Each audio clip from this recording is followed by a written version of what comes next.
ராஜாராணி பிரச்சனைய நானே பாத்துக்கிறேன்னு சொல்லி வீரவசனம் பேசின ரோஹிணி கடைசி போலீஸ் கிட்ட மாட்டி மண்ண கவுனா நல்லா இருக்கும்னு நீங்க நினைச்சீங்கன்னா இந்த வீடியோக்கு லைக் பண்ணுங்க. ஹாய் ஃப்ரெண்ட்ஸ், சிறுகடி காசி சீரியலோட ப்ரெடிக்ஷன்ஸ் பார்க்கலாம். ரோஹிணி முத்து மீனா கிட்ட ரொம்ப கோபத்தோட சவால் விட்டுட்டு போறாங்க. ஷோரூம்ல நடக்கிற பிரச்சனைய நாங்களே சரி பண்ணிக்கிறோம், அடுத்தவங்க ஐடியா எங்களுக்கு ஒன்றும் தேவையில்லை அப்படின்னு சொல்லிட்டு போறாங்க. மனோஜ் கேக்குறாரு, ரோஹிணி என்ன செய்யறது, அந்த ராஜாராணி ரொம்ப பெரிய பிரச்சனை கொடுக்கறாங்க, அவங்கள வேலைக்கு சேர்த்ததே ரொம்ப தப்பா இருக்குது ரோஹிணி அப்படின்னு கவலைப்படுறாரு.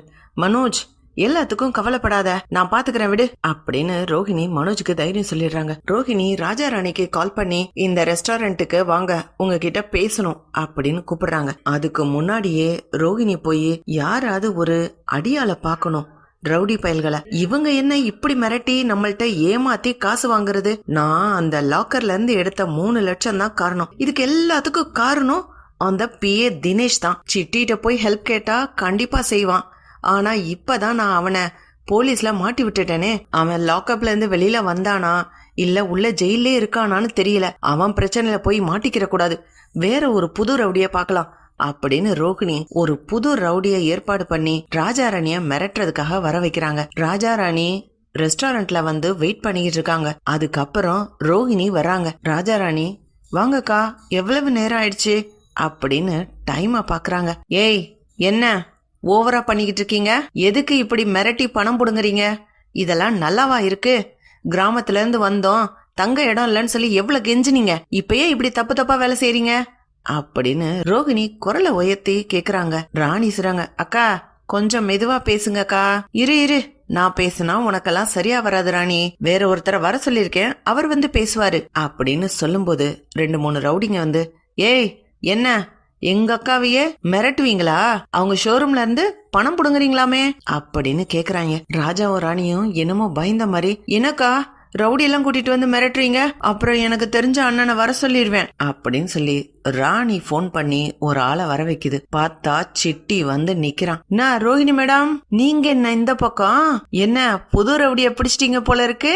வணக்கம் சார், நான்லாம் உங்க லெவலுக்கு சின்ன ரவுடி தான் சார், ஆனாலும் ராஜாவின் ராணியையும் ஏமாத்துறது தப்பு தானே, மனோஜ் இந்த பிள்ளைகிட்ட தப்பா நடந்துக்கிற முயற்சி பண்ணிருக்கான், அதுக்கான ஆதாரமும் இந்த பிள்ளை வச்சிருக்குது, அதனாலதான் பணம் கேட்டு மிரட்டுறாங்க சார் அப்படின்னு சிட்டி பவ்யமா எதுக்கு நிக்கிற ரவுடி கிட்ட பேசுறான். ரோஹிணிக்கு சந்தோஷம் தாங்க முடியல. சிட்டி இன்னொருத்தனை பார்த்து பயந்து பம்மிக்கிட்டு பேசுறானா அப்படின்னு யோசிக்க ஆரம்பிக்கிறாங்க. பரவாயில்ல ரோஹிணி, நீ ரொம்ப புத்திசாலிதான், சிட்டியே ஒரு ரவுடிய பார்த்து பயப்படுறானா, அந்த ரவுடி பயங்கரமான ஆள் தான், ராஜாராணி இனிமே பிரச்சனையே கொடுக்க மாட்டாங்க, இந்த பிரச்சனைக்கு ஒரு வழி கிடைச்சிருச்சு, என்ன பெருசா முத்து, நான் தான் இந்த பிரச்சனைய சரி பண்ணிருக்கேன், ரோஹிணி நீ ரொம்ப சிறந்த ஆள் அப்படின்னு ரோஹிணி தனக்கு தானா தோலை தட்டி கொடுக்கறாங்க. ரோஹிணி சைட்ல இருந்து வந்த ரவுடி, என்னமா சொல்றீங்க, என்னமோ பொம்பளை பிரச்சனை சொல்றீங்க, உன் புருஷன் எதுக்குமா இந்த பிள்ளைகிட்ட தப்பா நடந்துக்கிற பாத்தாரு, இந்த மாதிரி கதைன்னு சொல்லியிருந்தா நான் வந்திருக்கவே மாட்டேன், மா நான்லாம் ரொம்ப நேர்மையான ஆளுமா அப்படின்னு அந்த ரவுடி பேசுறான். சார்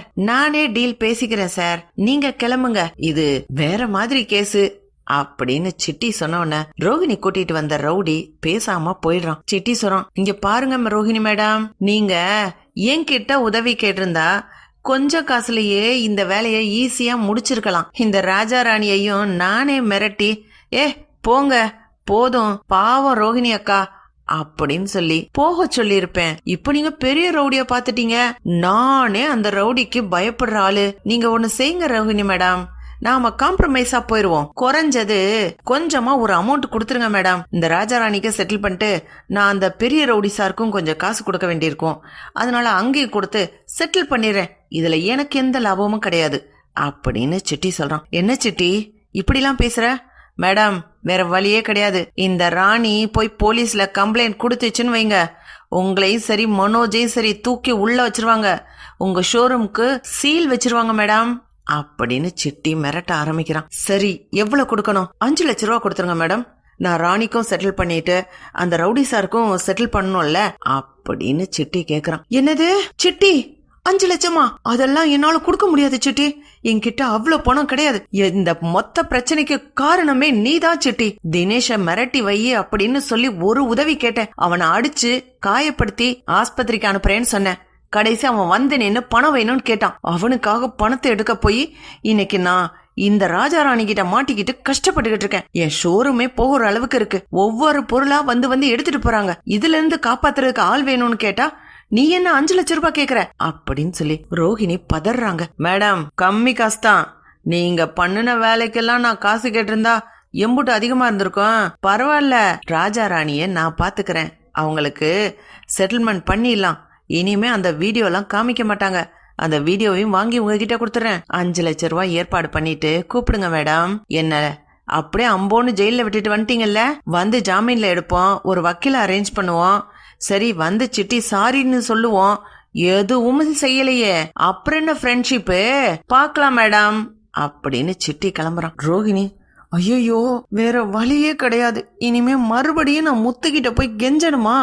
5 லட்சம் ரூபாய்க்கு நான் எங்க போவேன் அப்படின்னு பதட்டப்பட ஆரம்பிக்கிறாங்க. 3 லட்சம் ரூபாய் திருட போய் இன்னைக்கு எவ்வளவு பெரிய பிரச்சனை. ச்சே, பணம் பணம் பணம்னு புடுங்குறாங்களே இவங்க அப்படின்னு ரோஹிணி அழுகாத குறையா புலம்பிக்கிட்டே போறாங்க. முத்துக்கு கால் பண்றாங்க. முத்து, சொல்லுங்க ரோஹிணி, என்ன விஷயம்? எனக்கெல்லாம் கால் பண்ணிருக்கீங்க? இல்ல, இந்த ராஜாராணி பிரச்சனைக்கு ஏதாவது ஒரு சொல்யூஷன் சொல்லுவீங்கன்னு சொல்லிட்டு தான் நான் போன் பண்ணேன். அப்படியா?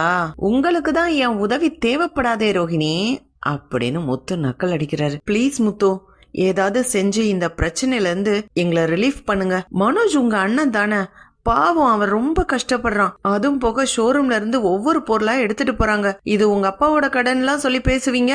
இந்த பிரச்சனைய எப்படியாவது தீர்த்து விடுங்க முத்து அப்படின்னு ரோஹிணி முத்து கிட்ட கெஞ்சுறாங்க. சரி விடுங்க, நான் பாத்துக்கிறேன் அப்படின்னு முத்து சொல்லிட்டு முத்து நேரா மனோஜ் கிட்ட வந்து, மனோஜ், ரோஹிணி எனக்கு கால் பண்ணியிருந்தாங்க. இந்த ராஜாராணி பிரச்சனையில இருந்து ஏதாவது ஒரு விடிவு கிடைக்கணும் அப்படின்னு சொல்லிட்டு நான் ஒரு விஷயம் சொல்றேன், நீ அதை செய், வா அப்படின்னு சொல்லி நேரா மனோஜ போலீஸ் ஸ்டேஷனுக்கு கூட்டிட்டு போறாரு முத்து. இந்த மாதிரி என் கடையில வேலை பார்த்தாங்க, 3 லட்சம் ரூபாய் காணாம போச்சு. இவங்க தான் கடையில தங்கினதுனால இவங்க மேல சந்தேகப்பட்டேன், வேலையை விட்டு வெளியில அனுப்பிட்டேன். இப்ப இவங்க என்னன்னா என் மேல தப்பா கம்ப்ளைண்ட் கொடுத்து இந்த பொண்ணு கிட்ட நான் தப்பா நடந்துகிட்ட மாதிரி என்ன பிளாக்மெயில் பண்ணாங்க அப்படின்னு நடந்த விஷயங்களை அப்படியே போலீஸ் ஸ்டேஷன்ல ஒரு கம்ப்ளைண்டா எழுதி கொடுக்கறாரு மனோஜ். மனோஜ், எழுத மாட்டேன், அதெல்லாம் பிரச்சனை ஆகும் அப்படின்னு சொல்லும்போது, டேய் ஒழுங்கா எழுது, இந்த பிரச்சனையில இருந்து வெளியில வரணும்னா இது ஒண்ணுதான் சொல்யூஷன் அப்படின்னு முத்து சொல்றாரு. மனோஜும் வேற வழி இல்லாம எல்லாத்தையும் டீட்டெயிலா எழுதி கொடுத்துறான். ஏங்க, எதுக்குங்க இவ்வளவு தூரம் பயந்துகிட்டு? பிரச்சனை ஆரம்பிச்ச உடனேயே கம்ப்ளைண்ட் பண்ணியிருந்தா, ராஜாராணியை அரெஸ்ட் பண்ணி விசாரிச்சிருந்தா உண்மை வெளியில வந்திருக்கும்ல. எதுக்கு இவ்வளவு தூரம் விட்டு கொடுத்துட்டு இருந்தீங்க? எவ்வளவு பணம் கொடுத்துருக்கீங்க? எத்தனை பொருள் கொடுத்துருக்கீங்க அப்படின்னு போலீஸ் கேக்குறாங்க. ஒரு 50,000 ரூபாய் அமௌண்டா கொடுத்துட்டேன். அப்புறம் ஃப்ரிட்ஜு, டிவி, வாஷிங் மிஷினு இப்படின்னு பெரிய பெரிய பொருட்களா தூக்கிட்டு போயிட்டாங்க. அதுவே ஒரு 2 லட்சம் ரூபாய்க்கு ஆகும் சார் அப்படின்னு சொல்லி மனோஜும் கம்ப்ளைண்ட் கொடுக்கறான். போலீஸ் ராஜாராணிய வர வைக்கிறாங்க ஸ்டேஷனுக்கு. இங்க பாருங்க, இந்த 2 பேர் தானே? அட, இவங்க நம்ம ஸ்டேஷன்ல வெளியிலேயே ஒட்டி இருக்கிறோமே, இந்த மூஞ்சிகளை நீங்க பார்த்தது இல்லையா மனோஜ்? என்ன சார் சொல்றீங்க? அட, இதே மாதிரி தாங்க புருஷன் பொண்டாட்டின்னு சொல்லி நடிச்சுக்கிட்டு ஒரு பெரிய கடையில உட்காருவாங்க. அப்புறம் அங்க இருக்க முதலாளி இந்த பொண்ணுகிட்ட தப்பா நடந்துகிட்டான்னு சொல்லிட்டு அவனை மிரட்டி பணம் புடுங்கிறது தான் இந்த 2 பேரோட வேலையே. இவங்களுக்கு பின்னாடி பெரிய பெரிய ரவுடிகள்லாம் இருக்காங்க. இவங்க 2 பேரையும் ஏற்கனவே ஒரு 2-3 தடவை அரெஸ்ட் பண்ணிருக்கோம். இது மாதிரி செய்யாதீங்கன்னு வார்ன் பண்ணிருக்கோம். இப்போ உங்ககிட்ட மாட்டிக்கிட்டாங்களா?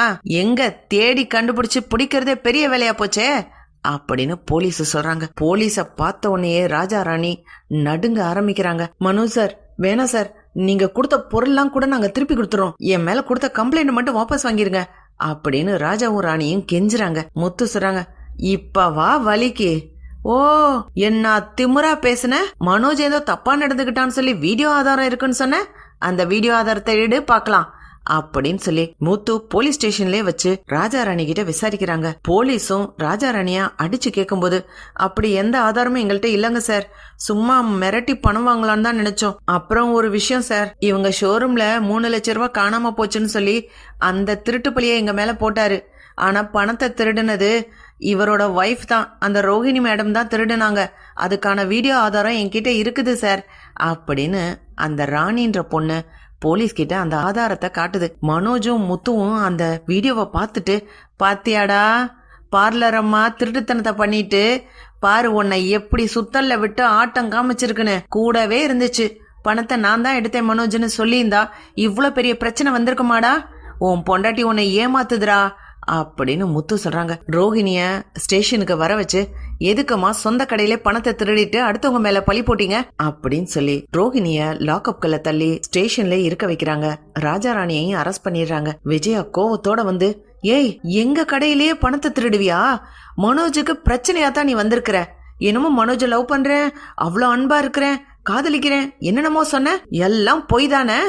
பித்தலாட்டக்காரி, பொய் பேசுறதுக்குன்னே வந்திருக்கிறா பாரு அப்படின்னு விஜயா திட்டுறாங்க. முத்துசுரர், இதுக்குத்தான் விசாரிச்சு பொண்ணு கட்டணும்னு சொல்றது. பணக்காரின்னு தெரிஞ்ச உடனே ஆட்டமா ஆடுறது. மீனாவோ ஒண்ணுமில்லாதவனு எத்தனை தடவை சொல்லி திட்டினீங்க. அவ இது வரைக்கும் எந்த பொய்யும் சொன்னதில்ல. இந்த பார்லரம்மா தலையில இருந்து கால் வரைக்கும் பொய் மட்டும் தான் பேசிட்டு இருக்கு. ராஜாராணி பிரச்சனை ஒரு வழியா முடிஞ்சிச்சுடா. எதையுமே நேர் வழியில நடந்துக்க பாடுறா. இந்த தடவையும் உனக்காக நான் தான் ஹெல்ப் பண்ணிருக்கேன். நீ எனக்கு எவ்வளவோ கஷ்டத்தை கொடுத்துருக்க. உன்னால என் வாழ்க்கையே போயிருக்கு. இருந்து திரும்ப திரும்ப அண்ணனாச்சேன்னு உனக்காக நான் உதவி பண்ணிக்கிட்டே இருக்கேன்டா அப்படின்னு முத்து சொல்றாரு. இப்படிதான் போலாம் ஃப்ரெண்ட்ஸ். பார்க்கலாம். லைக் பண்ணுங்க, ஷேர் பண்ணுங்க, கமெண்ட் பண்ணுங்க. Thank you friends.